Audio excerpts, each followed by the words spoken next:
بسم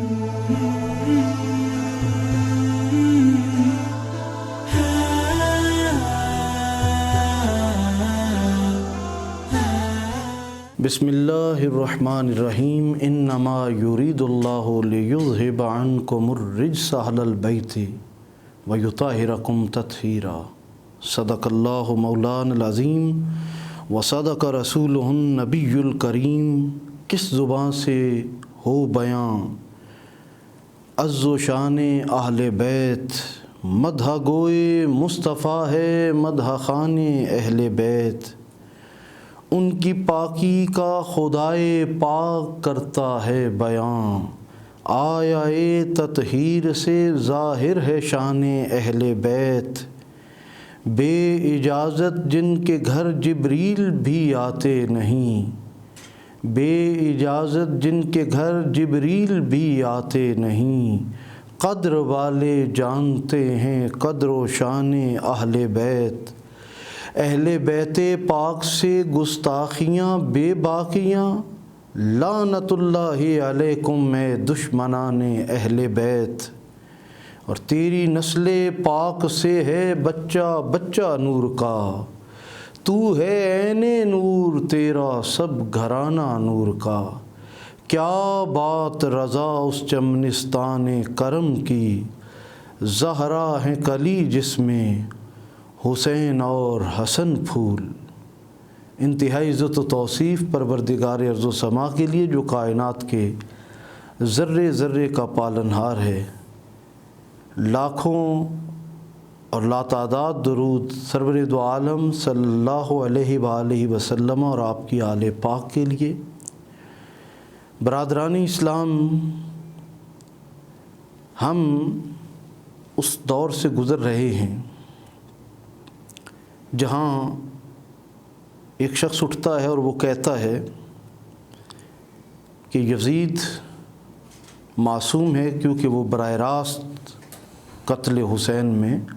ملوث نہیں ہے۔ دوسرا اٹھتا ہے اور مولا علی شیر خدا کے جو حق کی دلیل ہیں، اور رسول اللہ فرماتے ہیں حق کو ادھر موڑ جدھر علی مڑ جائے۔ علی حق کے ساتھ ہیں اور حق علی کے ساتھ ہیں، اور جنہوں نے علی کے مقابلے میں تلواریں لہرائیں انہیں بے گناہ بے خطا کے نعروں سے نوازا اور ان کے عرس منائے، لنگر پکائے، ان کے نام کی مسجدیں بنائیں۔ ایک تیسرا شخص کھڑا ہوتا ہے اور وہ کہتا ہے کہ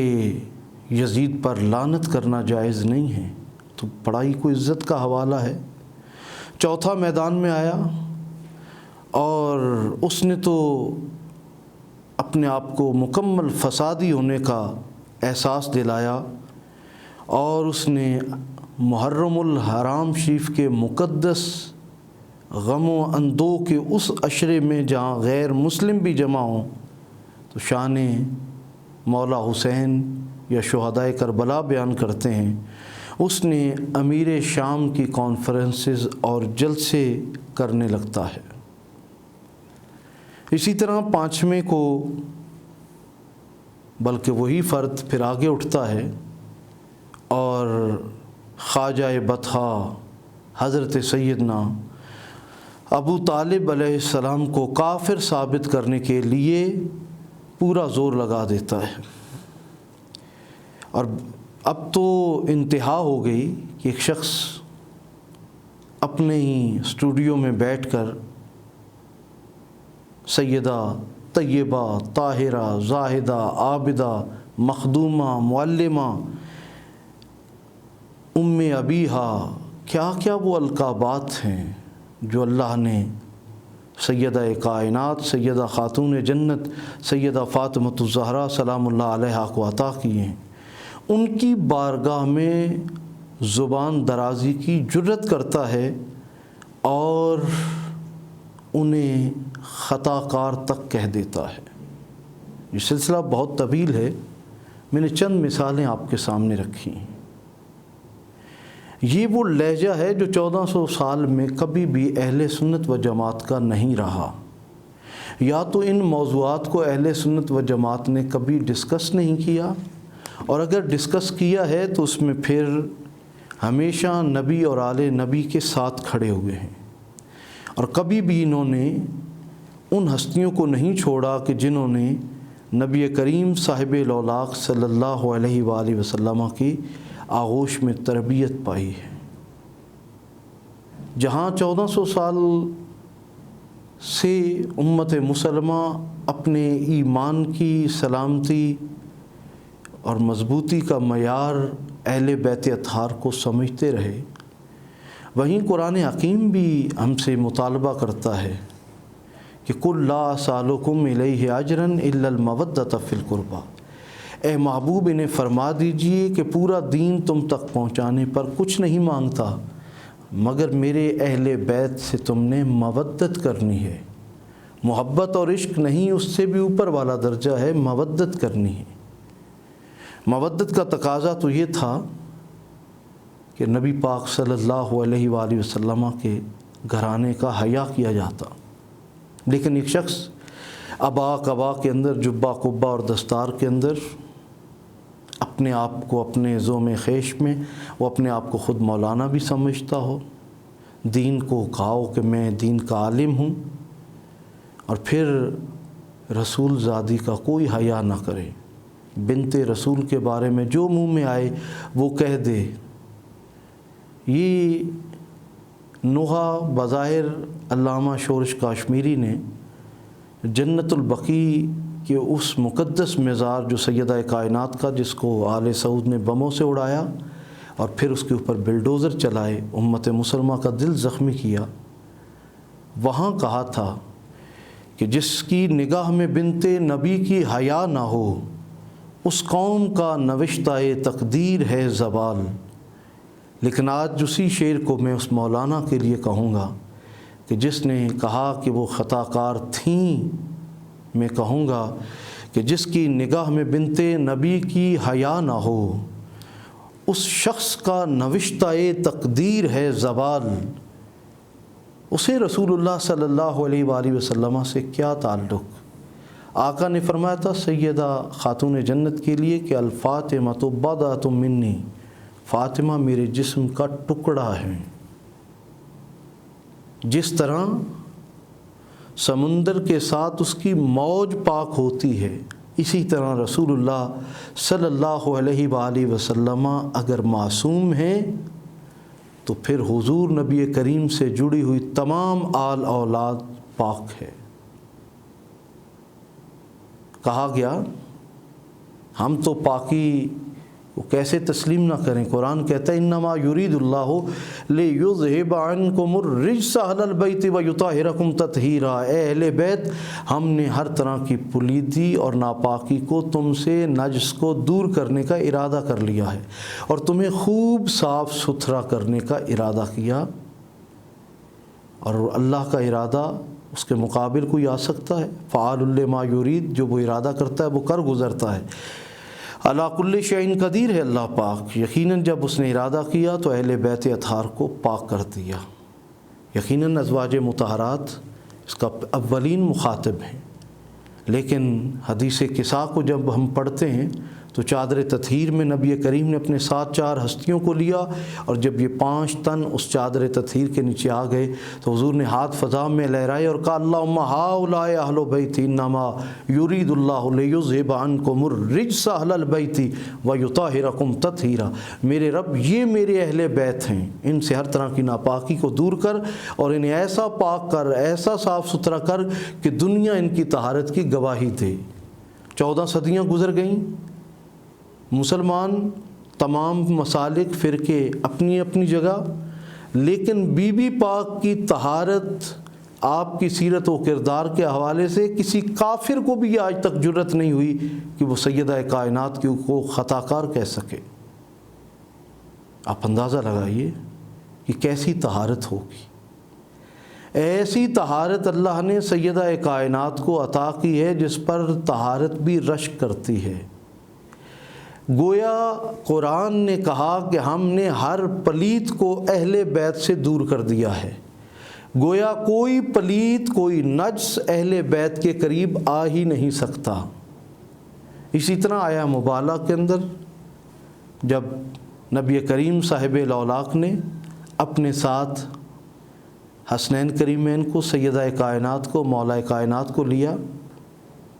نجران کے مسیحوں سے وہ ایک چیلنج تھا اسلام کا مقدمہ لڑنے، یہ پنجتن پاک جا رہے ہیں،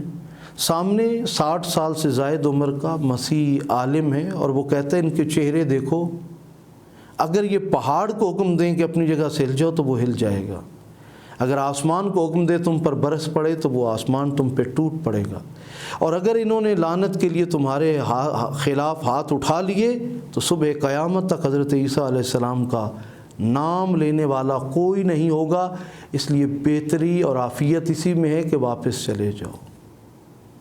پتہ یہ چلا کہ جو پنجتن پاک کے مقابل میں آئے لعنت کا وہی حقدار ہوا کرتا ہے۔ مولانا نے بڑی دیدہ دلیری سے امام المسلمین اعلیٰ حضرت تاجدار گولڈا پیر میر علی شاہ علیہ رحمہ کی کتاب تصفیہ ما بین سنی و شیعہ کو پیش کیا، اس کی عبارت کو پڑھا، اور وہ امکان اور وقوع کے فرق کو ختم کرتے ہوئے اس نے وہاں یہ لفظ استعمال کیا کہ سیدہ نے خطا کی تھی، وہ خطا پر تھیں، اور جس طرح اس نے اپنے لفظوں میں شدت پیدا کی ہے، وہ لفظ یہ بتا رہے ہیں کہ یہ اہل بیت اطہار سے خالص بغض باطنی تھا، یہ باطن کی خباثت تھی جس کا اظہار کیا گیا، اور تاجدار گولڈا اعلیٰ حضرت پیر میر علی شاہ علیہ رحمہ نے ایسا کوئی لفظ استعمال نہیں کیا۔ مفتی اعظم شیخ الحدیث مولانا غلام محمد گھوٹوی رحمۃ اللہ علیہ کے پوتے علامہ پروفیسر جی حق چشتی صاحب نے باقاعدہ گولڈا شریف کی طرف سے یہ لگنے والا الزام کہ پیر میر علی شاہ علیہ رحمہ نے یہ لکھا ہے، اس کی سخت تردید کر دی گئی ہے۔ اس وقت مناظر اسلام مولانا سید احمد اسد صاحب ہوں، عالم اسلام کی سب سے بڑی درسگاہ دارالعلوم محمدیہ غوثیہ بھیرا شریف ہو، چاہے علامہ کوکب نورانی اکاڑوی صاحب ہوں، پیر سید جماعت علی شاہ علیہ رحمہ کا آستانہ علی پور شریف ہو، یا پاکستان میں موجود جید سادات کرام علماء کرام ہوں، انہوں نے باقاعدہ تنبیہاً یہ کہا ہے کہ عقیدہ معصومیت رکھو یا محفوظیت، ہر صورت میں سیدہ کائنات کے لیے اس لفظ کا اتنی شدت کے ساتھ استعمال کیا جانا یہ بالکل گمراہی ہے، یہ کسی صورت ایمانیات کی دلیل نہیں ہے، بلکہ ایسے شخص کو معافی مانگنی چاہیے اور اپنے موقف سے اعلانیہ رجوع کرنا چاہیے، کیونکہ حشر کے میدان میں رسول اللہ صلی اللہ علیہ وآلہ وسلم کے سامنے منہ دکھانا ہے۔ وہ سیدہ کائنات جن کا حیا فرشتے بھی کرتے ہوں، بے اجازت جن کے گھر جبریل بھی آتے نہیں، قدر والے جانتے ہیں قدر و شان اہل بیت۔ جہاں کبھی جبرائیل چکی چلا رہا ہے، کہیں حسنین کا جھولا دے رہا ہے اور جھلا رہا ہے، اور کہیں دربان بن کے کھڑا ہے، کہیں درزی بن کے آ رہا ہے، وہ مقدس فرشتہ جو صرف نبیوں کے پاس آئے وہ سیدہ کائنات کی بارگاہ میں حاضر ہے۔ حضور نبی کریم صلی اللہ علیہ وسلم کے آخری ایام میں 3 دن اسرائیل علیہ السلام آتے رہے، اور سیدہ کائنات کہہ رہی ہیں وہ ایک اجنبی انسان کے روپ میں آتے ہیں، دستک دیتے ہیں، اندر بی بی پاک موجود ہیں، تینوں دن یہی فرماتی ہیں کہ ابھی چلے جاؤ بعد میں آنا۔ حضور شیخ الاسلام والمسلمین خواجہ محمد قمر الدین سیالوی رحمۃ اللہ علیہ فرماتے ہیں کہ اگر بی بی یہ فرما دیتی چلے جاؤ کبھی نہ آنا تو شاید روح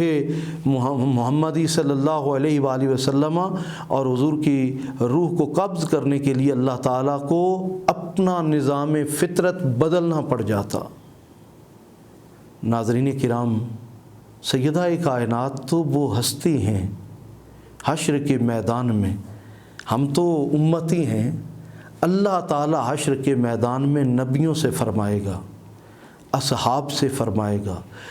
تمام امتوں سے فرمائے گا، مسلمانوں، مومنوں، غیر مسلم سب سے فرمائے گا، تمام اہل محشر سے ندا آئے گی غیب سے، یا اہل المحشر نکسوا رؤوسکم غضوا ابصارکم حتی تمر بنت رسول اللہ صلی اللہ علیہ وآلہ وسلم۔ اے اہل محشر اپنے سروں کو جھکا لو، آنکھوں کو بند کر لو، یہاں تک کہ رسول کی بیٹی سیدہ کائنات گزر جائیں گی۔ جب بی بی پاک حشر کے میدان میں آئیں گی، اللہ تعالی حشر کی تمام پروسیڈنگ کو روک دے گا۔ کس کے لیے؟ سیدہ کائنات کے لیے،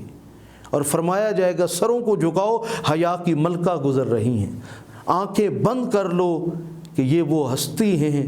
کہ جن کے سامنے فرشتے بھی آتے ہوئے جھجکتے اور شرماتے ہیں، جن کا فرشتوں کی صفوں میں حیا ہو، جن کا حیا اتنا اللہ کو پسند ہو کہ نبی بھی سر جھکا کر کھڑے ہوں، اور جو ذات اتنی معتبر ہے، خود رسول اللہ سے اب جو ذات اتنی معتبر ہے کہ تمام اہل محشر جن کے لیے سر جھکائیں، آنکھیں بند کریں، وہ مومن، وہ مسلمان، وہ مولانا کتنا ہی عجیب انسان ہوگا جو سیدہ کائنات کے لیے اتنے کبھی اور غلیظ الفاظ استعمال کر رہا ہے۔ مستدرک للحاکم کی روایت ہے کہ سیدنا عمر فاروق رضی اللہ تعالیٰ عنہ فرماتے ہیں کہ ہم جب حضور کی بارگاہ میں جاتے تھے تو ہم کہتے تھے فدا کا امی و ابی یا رسول اللہ، اے اللہ کے رسول ہمارے ماں باپ آپ پہ قربان ہو جائیں۔ لیکن جب سیدہ کائنات آتی تو نبی کریم ان کے استقبال کے لیے کھڑے ہو جاتے، ماتھے پہ بوسہ دیتے اور فرماتے فدا کے امی و ابی یا فاطمہ، اے فاطمہ تجھ پر میرے ماں باپ قربان ہو جائیں۔ وہ سیدہ کائنات جن کے اوپر مصطفیٰ اپنے ماں باپ قربان کر رہے ہوں، یقیناً سیدہ کائنات کا بڑا عظیم مقام ہے، بڑا مرتبہ ہے، بڑی شان ہے۔ ان کے لیے کم، ہلکا یا میلا لفظ استعمال کرنا براہ راست رسول اللہ صلی اللہ علیہ وآلہ وسلم کو تکلیف دینا ہے، اس لیے کہ حضور صلی اللہ علیہ وآلہ وسلم کے نالین کی تکسیر کرنا، اس کی توہین کرنا، تذلیل کرنے والا شخص دائرہ اسلام سے خارج ہو جاتا ہے۔ حضور کے نالین کو، جوتی مبارک کو جتڑی کہنے والا، تصغیر کا ہلکا لفظ بولنے والے کے متعلق علماء نے لکھا ہے کہ وہ اسلام سے خارج ہو جاتا ہے۔ چاہے جائے کہ سیدہ کائنات بنت رسول، زوجے جو ہے وہ زوجہ علی، وہ جنہیں حضور نے فرمایا کہ الفاطمہ تو بدعۃ منی، الفاطمہ تو سیدۃ نساء اہل الجنہ، تمام جنتی عورتوں کی سردار ہیں۔ اے مولانا آج تو سیدہ کائنات کے بارے میں ہلکا لفظ بول کر زندہ ہے، کل یاد کر حشر کے میدان میں جب سیدۃ النساء اہل الجنہ جنتی عورتوں کی سربراہ اور سردار ہوں گی، کیا تیری ماں بھی سیدہ کی اجازت کے بغیر جنت میں داخل ہو پائیں گی؟ کیا کر رہا ہے یہ؟ کس کے راستے پہ چل رہا ہے؟ کس کو خوش کر رہا ہے؟ نبی کریم کے جسم کے ٹکڑے کی توہین کرنا جس طرح جز کی توہین کل کی توہین ہے، سیدہ کی توہین براہ راست توہین رسالت ہے، اس لیے کہ حضور نے فرمایا یہ میرے جسم کا ٹکڑا ہے۔ اس لیے میں AQTV کی وساطت سے تمام امت مسلمہ کی ہونے والی دل آزاری پر مولانا آصف اشرف جلالی صاحب سے کہوں گا کہ جس طرح آپ نے اعلانیہ بے ادبی اور توہین سیدہ کائنات کی ہے، اسی طرح اعلانیہ آپ کو اس توہین کے اوپر معافی بھی مانگنی چاہیے اور رجوع بھی کرنا چاہیے۔ ہمارے سلسلہ چشتیہ وارثیہ کے عظیم بزرگ سید بیدم شاہ وارثی رحمۃ اللہ علیہ نے کہا تھا، بیدم یہی تو 5 ہیں مقصود کائنات، خیر النساء حسین و حسن مصطفیٰ علی۔ اقبال نے جب سیدہ کائنات کا مرتبہ دیکھا، ان کا رتبہ دیکھا تو کہا کہ اے سیدہ آپ مرکز پرکار عشق ہیں، اگر شریعت مجھے اجازت دیتی تو میں آپ کی قبر پہ سجدہ کرتا، میں آپ کی قبر کا طواف کرتا۔ وہ قبر جو اللہ کی رحمتوں کا مجموعہ ہے۔ وہ سیدہ جو رحمت للعالمین کے لیے رحمت بن کر تشریف لائیں، پروردگار عالم حیا کی ملکہ سیدہ کائنات کا حیا نصیب فرمائے اور ہمیں بی بی پاک کی توہین سے محفوظ رکھے، ہماری ماؤں بہنوں بیٹیوں کو سیدہ کائنات کی پاکیزہ سیرت پر عمل کی توفیق عطا فرمائے۔ وما علیہ الا البلاغ۔